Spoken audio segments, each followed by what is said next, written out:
우리가 믿습니다 이렇게 고백하는 것이 사도신경인데, 우리가 예수님에 대해서 특히 삼위일체 하나님 중에서 성자 하나님에 대해서 믿습니다 고백하는 내용이 이것이죠. 첫째가 뭡니까? 성령으로 잉태하사 동정녀 마리아에게 나시고. 이것이 이제 오늘 본문의 내용이 되겠습니다.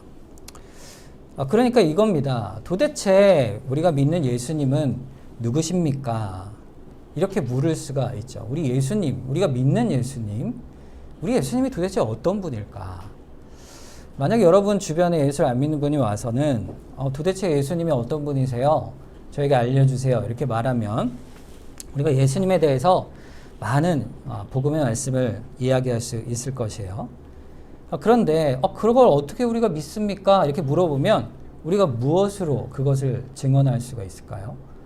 그것은 딱 한 가지뿐이죠. 바로 성경 말씀이에요.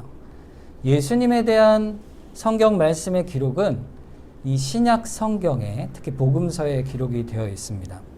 이 복음서 중에 신약 성경을 탁 처음에 펼치면 마태복음이 있죠. 이 마태복음에서도 1장, 오늘 바로 본문이 첫 장에 예수님이 누구신가를 말해주는 중요한 첫 번째 증거가 기록이 되어 있는 것이에요. 그게 뭘까요? 바로 예수님의 탄생, 나심에 대한 기록입니다. 오늘 본문 18절에 그렇게 되어 있잖아요. 예수 그리스도의 나심은 이러하니라.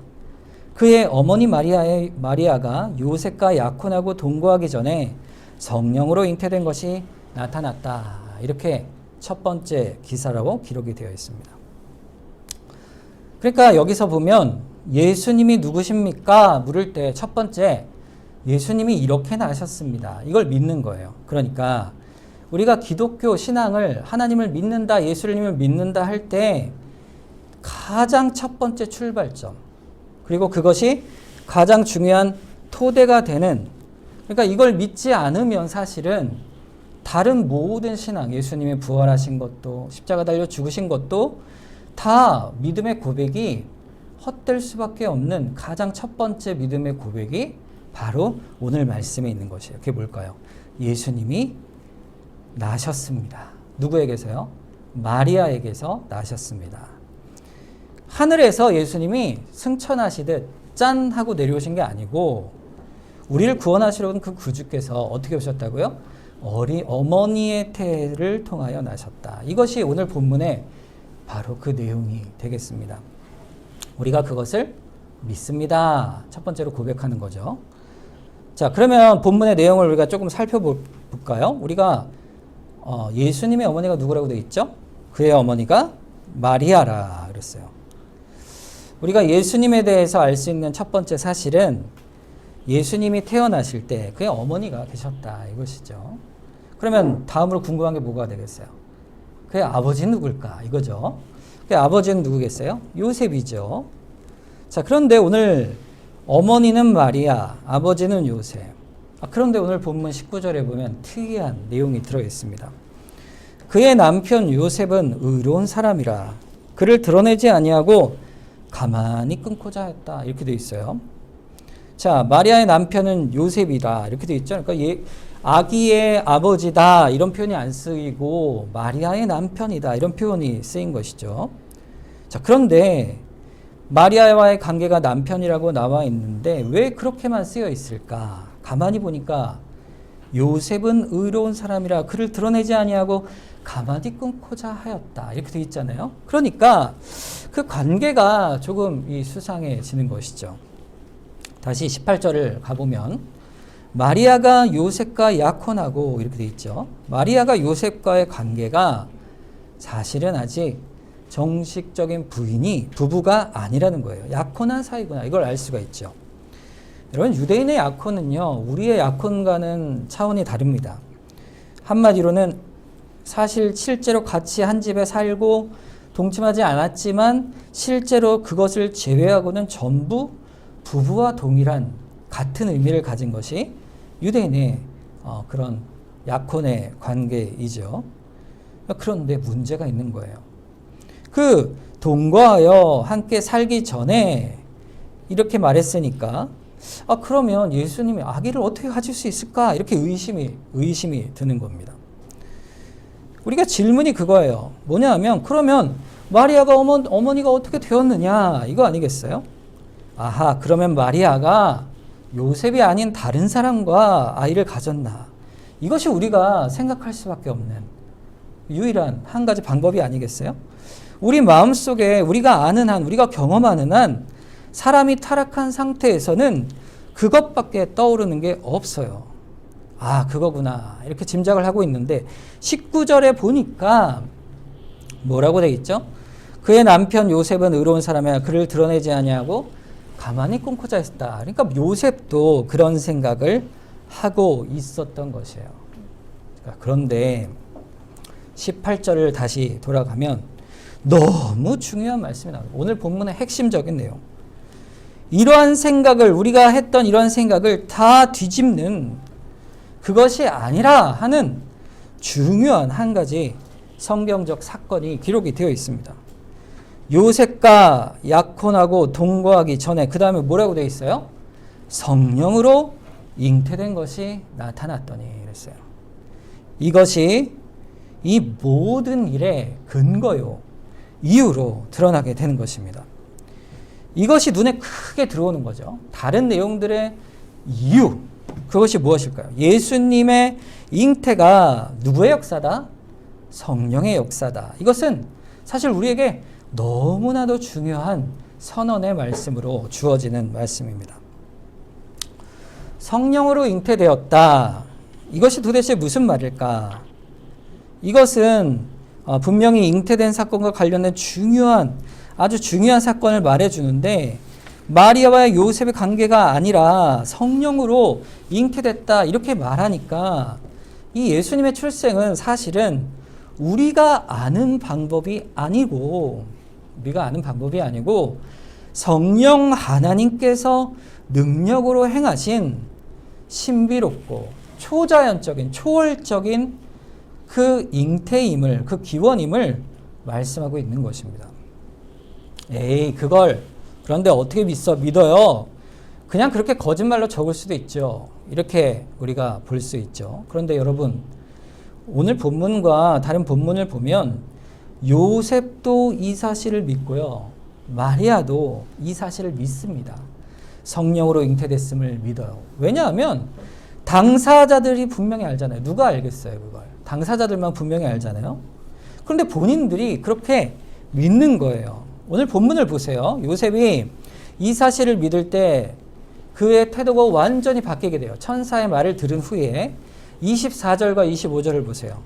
요셉이 잠에서 깨어 일어나 주의 사자의 분부대로 행하여 그의 아내를 데려왔으나 아들을 낳기까지 동침하지 아니하더니 아들을 낳음에 그 이름을 예수라 하니라 그랬어요.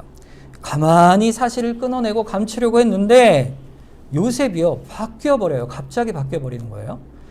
그리고는 아내를 데려옵니다. 그리고는 무려 10달이나 그 아이를 낳기까지 동침하지를 않아요. 도대체 요셉의 이 행동을 무엇으로 설명할 수 있을까? 무엇으로 설명할 수 있을까요? 이상하잖아요. 그거 왜 그랬을까? 데려오는 거는 그렇다 쳐도 10달 동안 동침하지 않았다. 이것은 요셉에게 분명히 어떠한 확실한 뭔가가 그 마음에, 삶에 생기게 된 것입니다. 그게 뭘까요? 뭐냐 하면 자기 아내인 마리아에게서 생긴 이 일이 적어도 부정한 관계를 통해서 이루어진 게 아니고, 부정한 일은커녕 전혀 아닐 뿐더러 오히려 신비롭고 거룩한 어떤 사건임을 그가 알게 된 것입니다. 그래서 동침하지 않은 것이에요. 그것을 어떻게 알았을까요? 보면 20절에 보면 이 일을 생각할 때에 주의 사자가 현몽하여 이르되 다윗의 자손 요셉아 내 아내 마리아 데려오기를 무서워하지 말라. 그에게 잉태된 자는 무엇으로 됐다고요? 성령으로 된 것이라 그랬어요. 주여 성령으로 된 것이라. 말씀에 살펴보면 주의 사자가, 천사가 알려준 것이죠. 그래서 요셉이 싹 바뀐 거예요. 태도가 변한 것이에요. 그러니까 말씀을 정리하면 이런 거죠. 우리가 이제 예수님의 탄생 관해서 이렇게 정리할 수가 있는 겁니다. 어머니는 마리아, 아버지는 요셉이지만 혈통적인 아버지가 아니고 법적인 아버지고, 마리아의 남편으로서 마리아에게 난 예수를 기르는 아버지가 되는 거죠. 그러면 마리아는 어떻게 잉태하게 되었나? 믿기는 어렵지만 성령으로 이어 잉태가 되어진 것이로구나. 이것이 오늘 본문이 예수님의 탄생, 나심에 대해 말씀하는 아주 신비로운 사실을 말씀하고 있는 것입니다. 여러분 중에 혹시 이렇게 태어나신 분 계신가요? 성령으로 잉태돼요. 아버지 없이 어머니에게서 태어나신 분. 우린 다 혈통적으로 아버지와 어머니가 다 있죠. 그런 사람은 한 명도 없습니다. 오직 유일하게 오직 우리 구주만 그리 나셨다. 이게 성경의 증거예요. 자, 그러면 우리의 첫 번째 믿음의 내용은 나에게 있어서 그리스도를 믿습니다 라는 것은 예수를 믿는 믿음이 어디서부터 시작되는 거예요? 성령으로 잉태되셨다. 이 사실을 믿는 것입니다. 이 첫 단추를 끼어야 바로 예수님을 우리가 믿는다, 이렇게 고백할 수가 있는 거예요. 자, 성령으로 잉태되었단 말, 그것을 우리가 그럼 자세하게 알아야겠죠. 왜 성경을 통해 실제로 그 일을 이루셔서 그리스도를 나게 하셨으며 이런 일을 기록하고 우리로 믿게 하시는가? 여러분, 그리스도라면 이렇게 꼭 모셔야 될까? 이런 생각이 들잖아요. 여러분, 우리 예수를 믿는 사람들 가운데 여러분 만델라 알죠? 넬슨 만델라. 제가 이분에 대한 얘기를 읽으면서 참 감동을 많이 받았어요. 이분이 남아프리카 공화국의 인종차별 문제에 대해서 정치적으로 그 문제를 싸우다가 이제 결국 감옥에 갇히게 됩니다. 그래서 자그마치 27년 동안 감옥에 갇혀 있게 돼요. 그래서 출소를 하는데 이 70세가 넘어서 출소를 하죠. 그러니까 약 40대 중반쯤부터 이 감옥에 갇히게 된 거예요. 가장 활발하게 이 일을 할 그때였죠. 그런데 그 후에 세계 여론의 압박으로 인해서 이제 결국 출소를 하게 됩니다. 그런데 만델라가 고백을 하는 거예요. 그가 하나님을 잘 믿는 사람이죠. 하나님께서 그를 견고하게 붙드셔서 감옥 속에서도 감사의 생활을 했다, 이렇게 고백을 합니다. 하늘을 봐도 감사했고, 땅을 봐도 감사했고, 또 물을 마셔도 감사하고, 하나님께서 그의 감옥 생활 27년 가운데 함께 하셨다. 그러다가 모세를 광야 40년 광야에 두셨다가 쓰신 것처럼 마침내 그를 출소한 이후에 인종차별의 정책을 무너뜨리고, 그리고 정적들까지도 화해하며 마침내 이 일들을 이루어낸 그 인생의 여정이 너무 감동적이에요. 이게 보통 일이 아닌 거죠. 그가 죽었을 때 그 장례식에 온 세계에서 다 와서 이제 그 장례 사절을 보내는 그런 일들이 있었죠. 여러분, 만약에 만델라의 제곱 정도 되는 아주 그런 탁월한 사람이 한 명 나타나면 어떨까? 어떨 것 같으세요? 이 정치적으로 뛰어날 뿐 아니라 모든 인류의 정신적, 영적 지도자로서 인정할 만한 아주 뛰어난 훌륭한 분이 이 역사 속에 있게 하셔서 하나님이 그분을 들어서, 자, 너희 중에 메시아가 될 자이니 이 있으면 말해봐라. 그랬더니 모두가 다 모든 세상 사람들이 정말 저분이면 우리 메시아겠습니다. 그래서 합의로 민주적으로 투표해서 만장일치로 선택을 해서 그렇게 구주 메시아를 택하면 어떨까? 그러면 너무 좋잖아요. 그러면 굳이 그 출생에 대한 신비한 그 초월적인 것을 믿어가며 메시아를 맞이할 필요가 없지요. 그냥 남들과 다른 뛰어난 한 인물을 틀어서 그를 바라보고 믿으라, 이러면 다 믿을 거 아니겠어요? 근데 왜 하나님께서는 그렇게 출생을 통하여, 그것도 성령의 잉태라는 초자연적인 일을 통하여 그렇게 메시아를 정하셨는가? 하나님은요, 아주 뛰어난 한 사람을 메시아로 삼지 않으시고 성령으로 잉태하시고 아주 특이하고 믿기 어려운 초자연적인 방법으로 메시아를 도대체 왜 세우셨을까? 여기에는 아주 중요한 우리를 불러내시는 신앙적인 요구가 들어있는 것입니다. 왜 그렇게 하셨습니까? 그것은 예수를 믿고자, 예수가 누구신가 알고자 하는 사람에게는 성경이 처음으로 주는 도전의 말씀이에요. 이것을 믿으라. 이것이 하나님이 주시는 그리스도라. 이것을 못 넘기면 신앙을 얻을 수가 없는 거예요. 이것을 믿어야 비로소 신자의 기초와 토대가 되는 것입니다. 여러분, 그러면 구체적으로 성령으로 잉태되었다, 우리가 믿어야 할 그 내용, 그것이 뭘까? 첫 번째는 동정녀 탄생이라는 거예요. 여러분, 마리아가 혼의 어떤 관계를 통해 잉태되었다는 것은 생각지도 말으셔야 돼요. 그것은 죄입니다.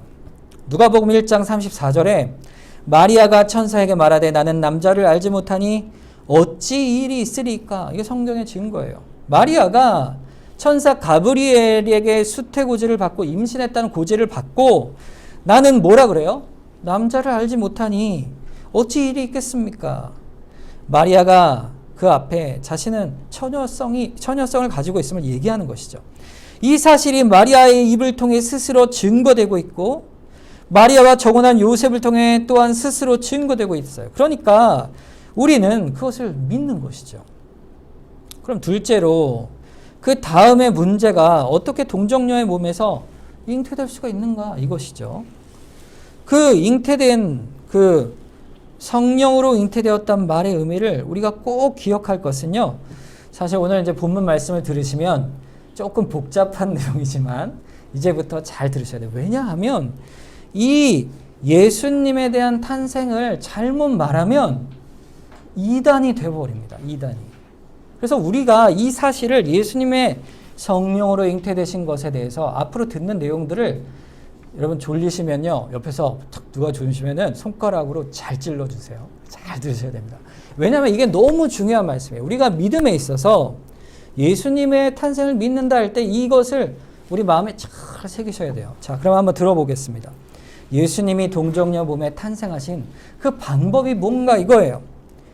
왜 굳이 이런 방식으로 왜 오셨을까? 그 이유가 여기 들어있기 때문이에요. 자, 어떤 사람들은요, 이렇게 얘기해요. 마리아는 그저 그릇과 같은 거야.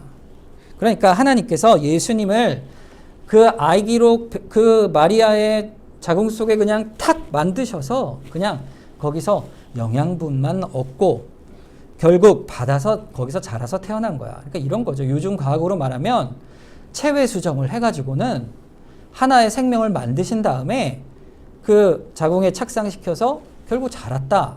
이런 거죠. 요즘은 설명할 수 있잖아요. 그렇게? 그러면 진짜 마리아의 피와 또 살과 유전자를 얻고 태어난 사람일까요? 그렇지 않죠. 그럼 마리아의 친아들이라 할 수 있습니까? 없습니까? 없습니다. 그러니까 마리아의 피와 그 혈통을 따라 난 것이 아니라 이 이단 같은 사람들이 말하기를 혈통적인 연결은 없다. 마리아와. 이렇게 말하는 거예요. 그러면 우리는 어떻게 말할까요? 우리는 그렇지 않다 이거죠. 어떨까요?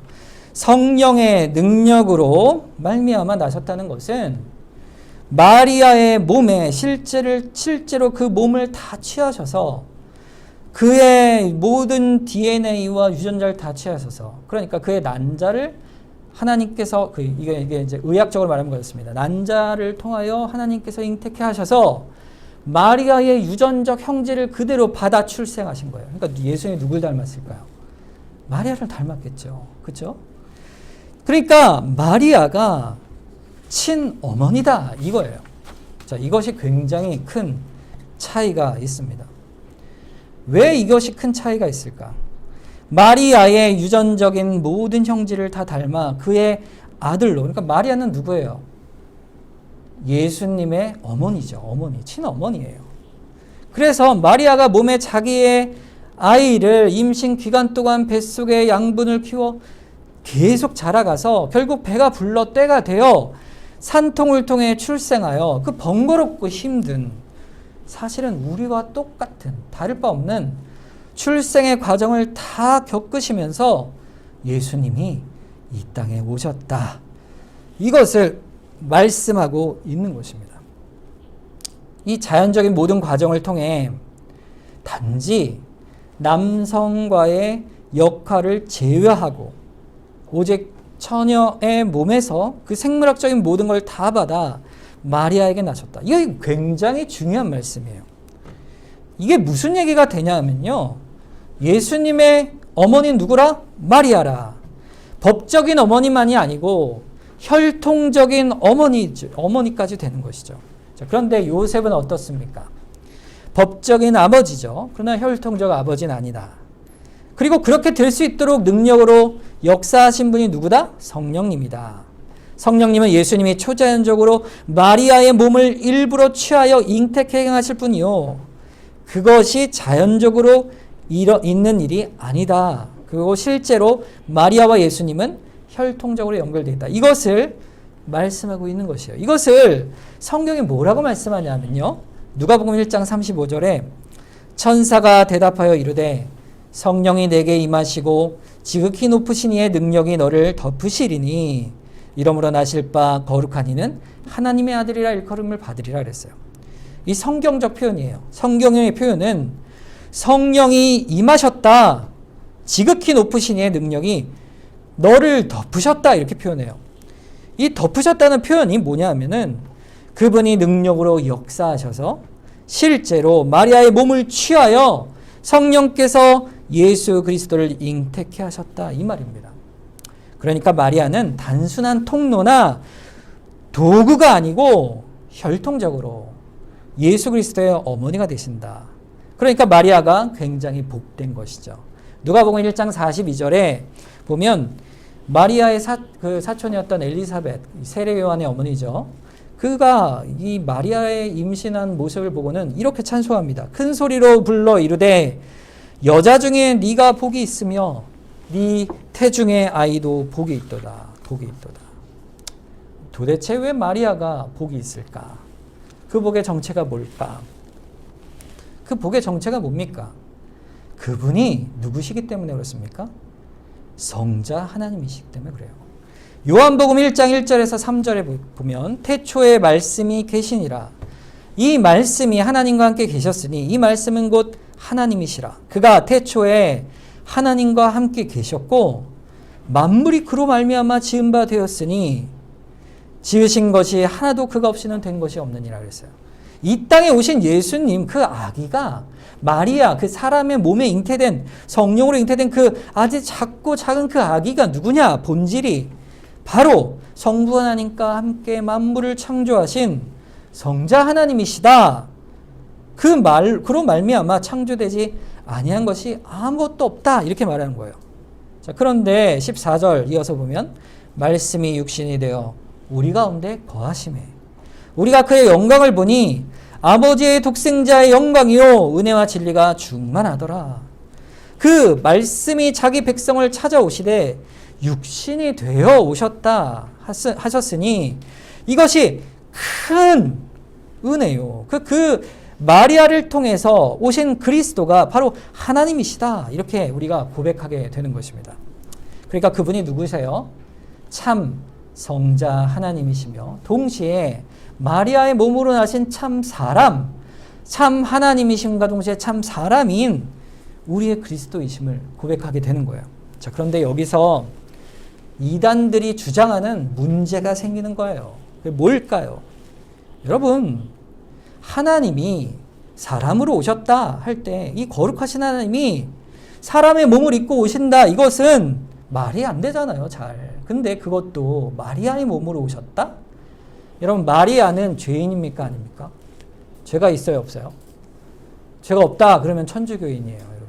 천주교에서는 마리아가 원죄도 없고 죄도 안 졌다 이렇게 주장을 합니다. 왜 굳이 그렇게 말하겠어요? 예수님이 거룩하시고 죄가 없으신데 마리아의 원죄 가운데 출생해버리면 어떻게 돼요? 그러면 예수님이 거룩한 분이 될 수 있어요? 없어요? 그렇게 생각하는 거예요. 이게 다른 사람들도 그렇게 얘기하는 거예요.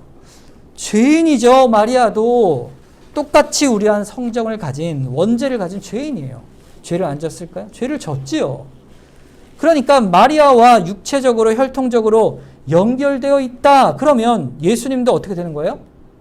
원죄 아래 있게 되는 죄인이 되어야 하잖아요. 그러면 예수님께서 십자가에 대신 우리를 죽으실 수 있어요? 없어요? 없는 거예요. 그러니까 본질적인 문제가 여기서 생기는 겁니다.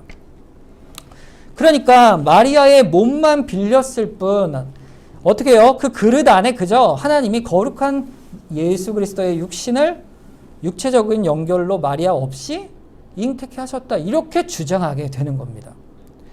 이 사람들의 주장이 맞습니까? 틀립니까? 맞는 것 같아요? 원죄가 있는 마리아의 몸에 잉태하여 태어난 예수님은 원죄가 있으십니까?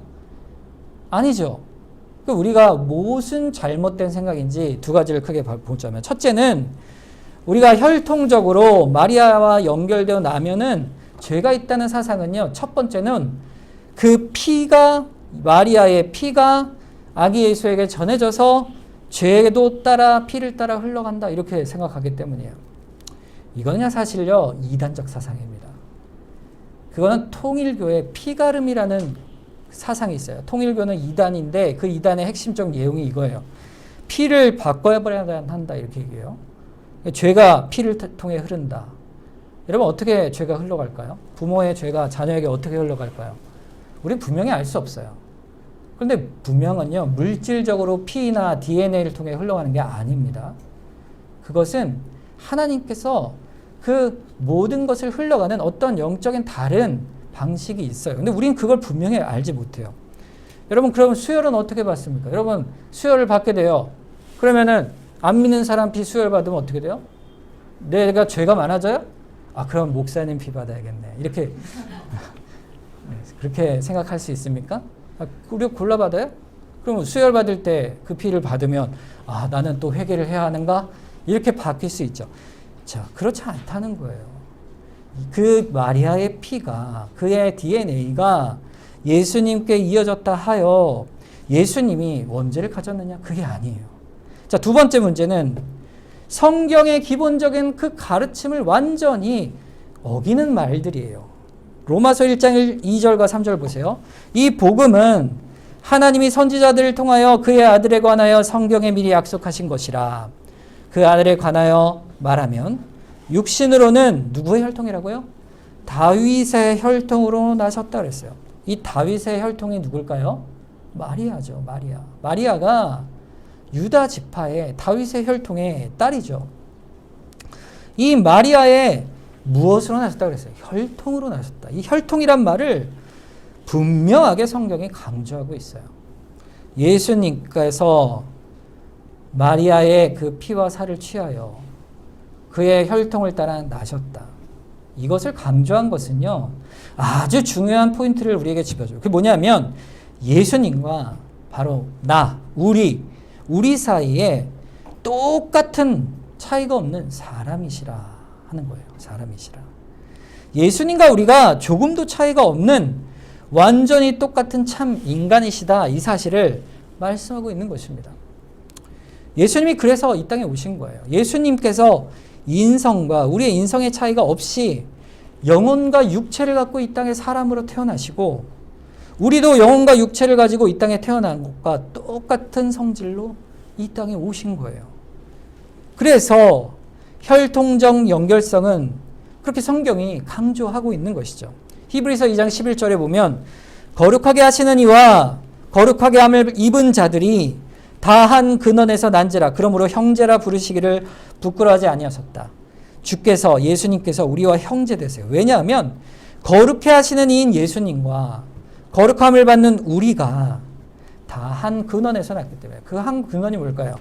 바로 육체적으로 참 인간으로 태어났다, 이 말이에요. 그래서 우리와 인간으로 오신 예수님이 형제 되셨다. 그분과 우리가 어때요? 동일하다 말씀하고 있는 거예요. 자, 근데 문제는요, 원죄 아래 있는 마리아의 몸에서 혈통적으로 연결을 가지고 우리와 똑같은 인성을 가지고 오셨는데, 그분이 참 인간으로 오셨음에도 불구하고 왜 원죄가 없으신가? 죄가 없으신가? 그것이에요. 그게 문제 아니겠어요? 예수님과 우리가 똑같은 걸 인정하겠어요. 자, 그러면 예수님도 원죄가 있으셔야죠. 아니야, 그렇지 않아. 예수님은 원죄가 없으셔 라고 말할 그 근거는, 그 질문에 대한 답은 딱 하나입니다. 뭘까요? 성령으로 잉태하사예요. 성령으로 잉태하사. 예수님의 출생을 마리아의 몸을 취하셔서 성령께서 능력으로 거룩하게 덮으셔서 그리하여 사람으로 태어나게 잉태하신 이 사건은 그 출생의 방식이 초자연적이라는 것을 말하는 거예요. 하나님께서 능력으로 잉태케 하신 것. 그런데 출생하신 그 예수님께서 원죄로부터 자유로우신 분이에요. 그것을 말해주는데 그 이유는 성령 하나님께서 그 하나님의 능력과 지혜를 따라 참된 인간이시면서도 죄로 분리될 수 있는 그분을 만드실 수 있는 분이 누구예요? 바로 성령 하나님이시죠. 마귀에 의한 인간의 본성의 그 타락한 오염을 제하고 순전한 인성으로 그리스도를 잉태케 하신 분. 그러니까 그것은 굉장히 중요한 우리의 신앙의 고백이 되는 것이에요. 자, 한 가지 예를 한번 들어보겠습니다. 저에게 죄를 탐지하는 죄 탐지기가 있다고 해봐요. 거짓말 탐지기처럼. 이 100% 맞는 죄 탐지기가 있어요. 그래서 우리 동백교회 교인들 여기 다 있죠? 자, 우리 계신 분들한테 이렇게 하나씩 대는데 먼저 저에게 대봐야겠죠? 자, 저한테 딱 거짓말이 아니죠? 죄 탐지기를 탁 눌러봤어요. 자, 죄가 있으면 삐삐삐삐. 죄가 많으면 더 큰 삐삐삐삐삐. 죄가 없으면 소리가 안 난다. 펴셔보세요. 자, 저에게 되면 어떨까요? 대답을 잘 하셔야 됩니다. 살살 울릴까요? 세게 울릴까요? 세게 울리겠죠. 세게 울리겠죠. 전등 소리처럼 삐삐삐삐삐 울리지 않겠어요? 여러분, 우리 가운데 본성의 부패성을 다 진단하면 예외 없이 전부 다 귀창에 떨어져 나갈 만큼 시끄럽게 울리지 않겠어요?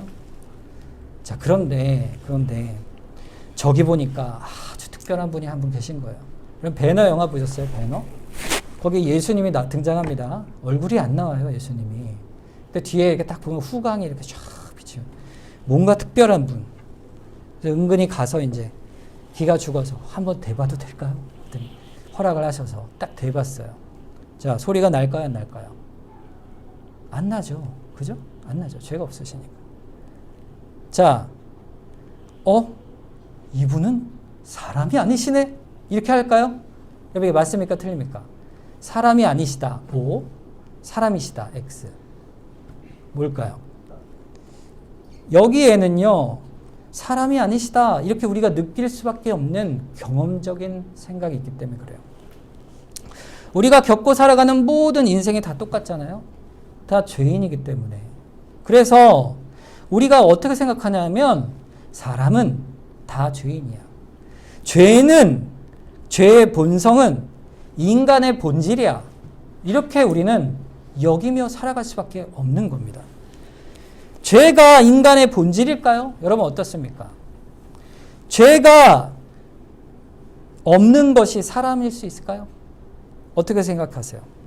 죄의 본성이 인간의 본질이 절대 아닙니다. 인간의 본질이 아니라면 죄가 없어도 얼마든지 인간이요.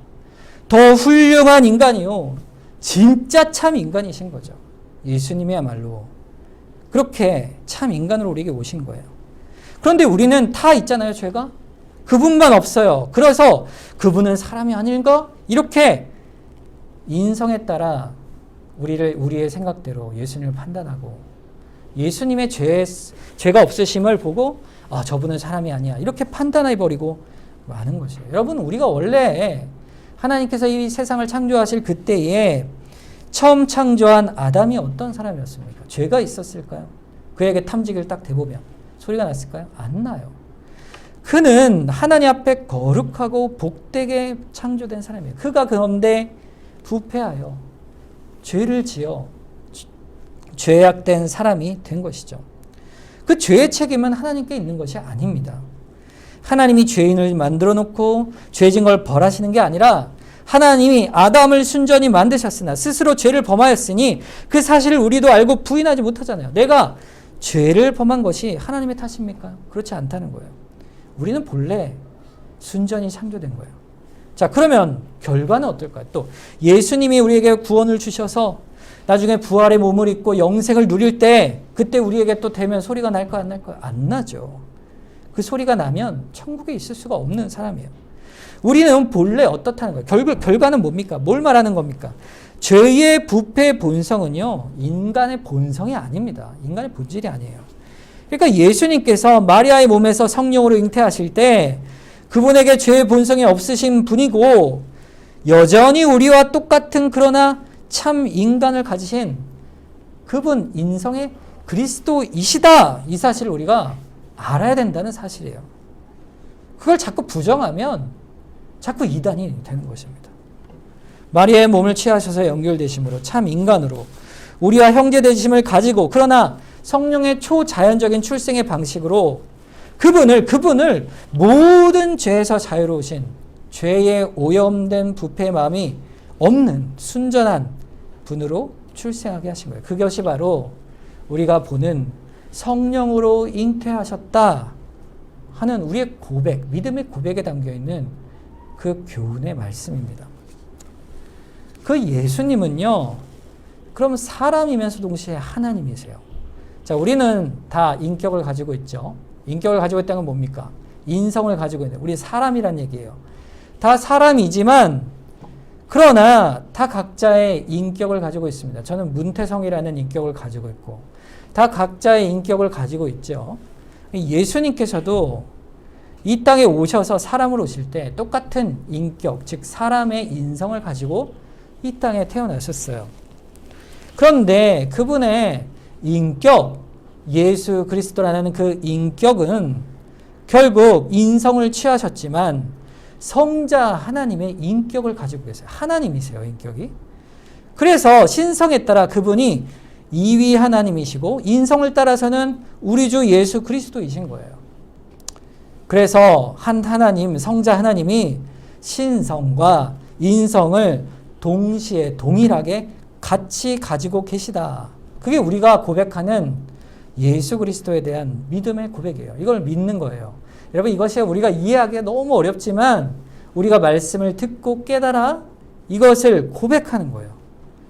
이것을 어떻게 고백할 수 있냐? 벨직 신앙 고백서라는 고백서가 있습니다. 옛날에 네덜란드에서 종교개혁이 있고 이 고백, 믿음의 고백을 우리가 믿는 우리 개혁신앙의 고백 속에서 고백한 고백서예요. 이것이 성령으로 잉태사의 의미가 무엇인가를 좀 길지만 우리 함께 한번 읽어보면 좋겠습니다. 자, 18항입니다. 같이 읽겠습니다. 시작. 그리스도께서 그의 어머니에게서 사람의 몸을 취하셨다는 것을 부인하는 제침례파 이단들을 맞서서 우리는 그리스도께서 자녀들의 살과 피의 참여자가 되셨음을 고백한다. 그리스도는 육체를 쫓아 다윗의 허리에 열매시며 육체를 따라 다윗의 씨에서 나셨으며 처녀 마리아의 태의 열매이며 여인에게서 나셨고 다윗의 가지시며 이새의 줄기에서 난 싹이며 유다 지파에서 나셨으며 육신을 따라 유대인들에게서 나셨으며 아브라함의 씨를 취하셨으니 아브라함의 씨에서 나셨다. 그러므로 그리스도는 모든 점에 있어서 형제들과 같이 되셨으나 죄는 없으시다. 이렇게 하여 그리스도의 진리로 우리의 임마누엘 곧 우리와 함께 하시는 하나님이시다. 네, 이것이 우리의 고백입니다. 여러분이 읽으시고 이 말씀을 듣고 이해하시고 또 동의하시기를 간절히 소망합니다. 오늘 본문의 말씀이 바로 이 고백을 선언하는 말씀이에요. 본문의 21절에서 23절 말씀. 그것이 특별히 이 신앙 고백의 근거가 됩니다. 본문 23절을 먼저 보면 보라 처녀가 잉태하여 아들을 낳을 것이요 그 이름을 임마누엘이라 하리라 하셨으니 이를 번역한즉 하나님이 우리와 함께 계시다 함이라 그랬어요. 이 예언이 언제 주어졌을까요? 예수님이 오시기 700년 전에, 얼마나 오래됐어요? 700년이면. 이 이사야 선지자를 통하여 보라 처녀가 잉태하여 아들을 낳을 것이다. 이 마리아의 동정녀 탄생을 예언한 거예요. 그럼 이 아이가 누구냐? 이 누구시냐? 할 때 이사야서 9장 6절에 이는 한 아기가 우리에게서 낳고 한 아들을 우리에게 주신 바 되었는데 그의 어깨에는 정사를 메었고 그의 이름은 기묘자라 모사라 전능하신 하나님이라 영존하는 아버지라 평강의 왕이라 할 것이라 그랬어요. 누구시라고요? 그 아기가 성자 하나님이시라.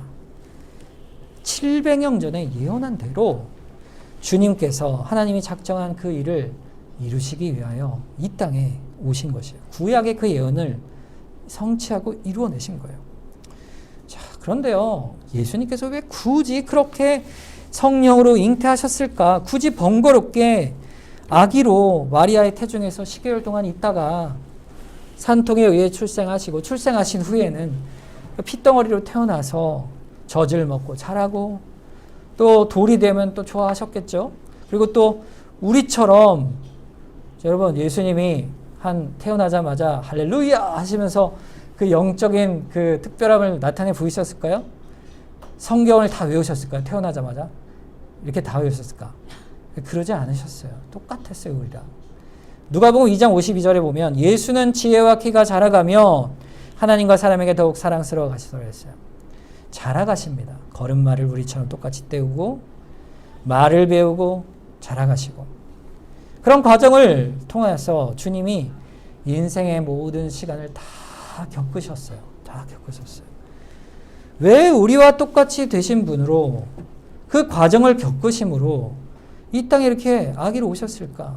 그것은요, 비로소 우리를 하나님과 분리된 자에서 하나님과 함께하는 자들로 만드시려고 그렇게 이 땅의 사람 가운데 함께하심으로 오신 것이에요. 그것이 바로 임마누엘이에요. 그 이름을 임마누엘이라 하리라. 하나님이 우리와 함께 계시다. 우리 가운데 오신 것이에요. 우리 가운데 오신 것이에요. 이거는요, 엄청난 말씀이에요. 놀라운 말씀이에요. 생각해 보세요. 태초에 하나님이 에덴 농산을 만드시고 거기에 아담과 하와를 만드셔서 그들을 만나길 기뻐하시고 하나님과 교통함이 그곳에 있었는데 그들이 죄를 범하여 그 후에 완전히 하나님과 단절이 되었잖아요. 죄 아래 진노 아래 놓여 있는 자가 되었는데 하나님은 자연적으로 우리에게는 진노의 하나님이세요. 우리가 나름 힘으로 살아가고 열심히 살아가고 천지신명께 빌고 이러면서 사람들이 살아간다고 생각하지만 그러나 하나님께서 이 세상을 영원한 심판에 두기 이전까지 이 세상을 보존하시기 위해 베푸시는 은총의 흔적들인 것이지 그 은혜의 하나님이요 긍휼의 하나님을 우리는 만날 수가 없는 거예요. 왜요? 죄 아래에 있기 때문에. 그러나 성자 하나님이신 예수 그리스도 안에서 우리 땅에 오셔서 우리와 같이 되셔서 하나님이 우리와 함께 하시고 우리의 아버지가 되시려고 그 모든 일을 우리와 똑같이 다 겪어내신 것이에요. 우리 가운데 오신 것이에요. 우리와 함께 하시는 임마누엘이시다. 그래서 예수님의 이름 임마누엘, 그 다른 이름이 또 있죠. 21절 아들을 낳으리니 이름을 예수라 하라. 이는 그가 자기 백성을 그들의 죄에서 구원할 자이심이라 하시니라 그랬어요. 자기 백성을 그들의 죄에서 구원할 자이라. 예수님의 이름이 뭐예요? 구원이에요. 구원.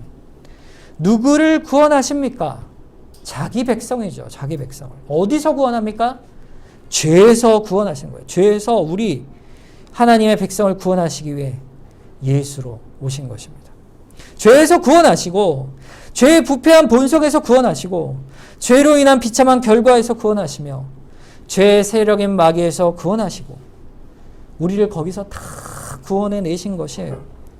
로마서 8장 3절 율법이 육신으로 말미암아 연약하여 할 수 없는 그것을 하나님은 하시나니 곧 죄로 말미암아 자기의 아들을 죄 있는 육신의 모양으로 보내어 육신의 죄를 정하사 그랬어요. 죄 있는 우리의 모양으로 육신으로 그 아들을 보내셔서 바로 우리의 구주가 되신 것이에요. 그래서 우리의 대제사장이 되게 하시려고 히브리서 7장 25절과 26절 그러므로 자기를 힘입어 하나님께 나아가는 자들을 온전히 구원하실 수 있으니 이는 그가 항상 살아계셔서 그들을 위하여 간구하심이라. 이러한 대제사장은 우리에게 합당하니 거룩하고 악이 없고 더러움이 없고 죄인에게서 떠나 계시고 하늘보다 높이 되신 이시라 그랬어요. 아멘. 오늘 우리가 이것을 고백하고 기억하는 것입니다. 그것에 담긴 신비에 우리가 놀라워하는 거예요.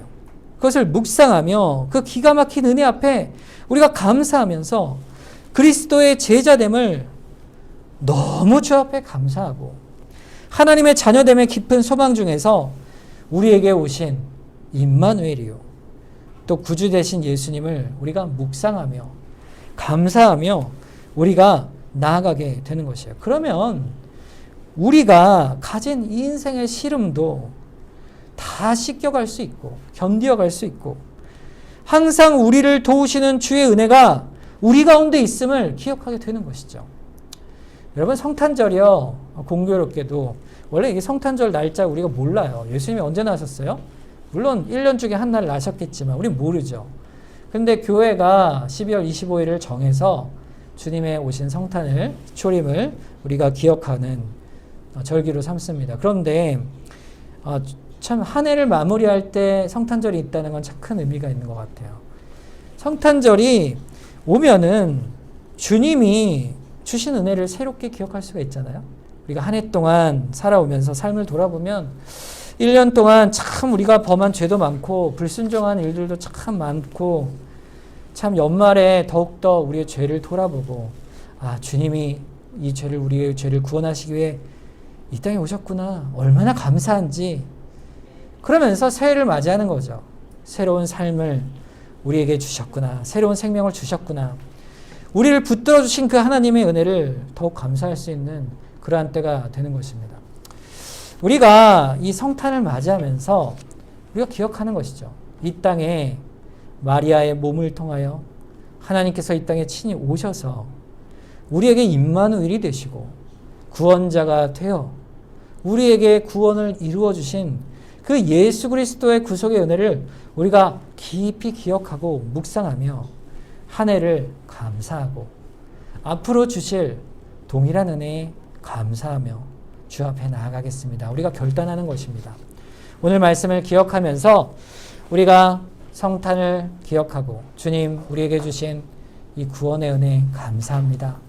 한 해 동안 죄인된 우리를 붙들어 주시는 은혜 감사하며 새해에도 주님의 붙들어 주실 것을 믿고 바라보며 소망합니다. 우리가 주님께 은혜를 맡기며 우리 이 시간 함께 기도하며 나아가도록 하겠습니다. 기도하겠습니다.